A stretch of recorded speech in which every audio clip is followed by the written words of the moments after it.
Welcome to the Sunday edition of eLive. Today we're meeting Sean Bugzy Anderson, a singer and songwriter. He chats about his upcoming EP, Through Fire, and his track of the same name. But first, tell me, where did Bugzy come from? Bugzy was an alias given to me while I was a student at St. George's College. A few names were thrown at me and Bugzy stuck. And personally, I kind of like the name, so I kept it. Put my last name with it to kind of made it a bit official-ish. I was even thinking of changing my name officially to Bugzy, but I haven't. You were part of the album project Havana meets Kingston, and you traveled to Cuba. Do you think that has influenced your sound now? Yes. It's bittersweet in many ways. A few years ago, I would probably have an issue answering this question, but along the journey, you realize why you're on a certain journey.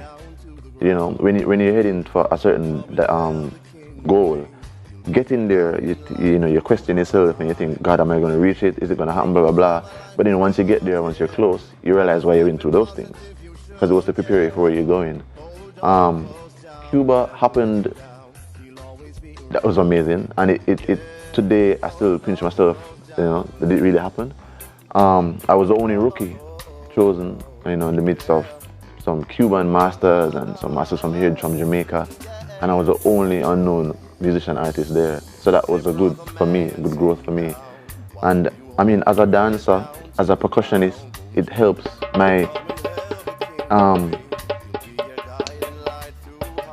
how I use music and timing, and it influenced my sound and influenced how I project my music and portray my music.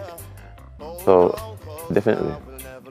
You said that a few years ago you might have found that question hard to answer. Yeah. Is that because you feel that you're being successful, whatever that means in the music industry, isn't as easy as maybe people assume?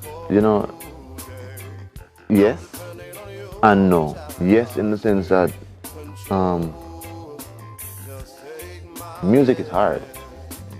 Anything that you're putting your mind to that takes you outside of your comfort zone will be deemed hard. But I said yes and no because success is not necessarily you getting to that point of achieving everything. Success is really in your mind. The persons can be successful without having a lot. And that's what I realized also is that going through all these years of not being where I want to be in music and then being here now, at times I feel like, is it all worth it? I mean, goals and aspirations. I mean, I love music and that's why I do it first and foremost. But the chase of a bus is not what I'm after. You know what I mean? I'm doing it because I love it and it makes me feel good to make people feel good through my music. So that's why a few years ago I probably would have had an issue with that question because I was like, oh God, I want this. No, I'm like, that shit will be done. I've been doing this since I'm 14 years old. It's over 20 years. And I'm still going, because it's who I am and it's what I love. So tell me a bit about this track, Through Fire. First of all, that song was written, I think it was over 10 years ago. It was born out of a conversation between myself and a total stranger at the time. While I was at a hotel, a known hotel in Ocho Rios at the time. And I was talking to a Jamaican who lived abroad at the time. And he was saying something to me about a conversation, something about, songs that make people feel like the Most High is going to just burst through the clouds, that kind of a mentality. And the song just came to me, just like that. Bugzy Anderson creating and rediscovering his timeless music. Before we go, we are proud to join our sister company, NCB Financial Group Limited, in congratulating Mr. Patrick Hilton on being awarded the Order of Jamaica. Of course, that's it for eLive this Sunday, but we'll be back tomorrow on Heroes Day.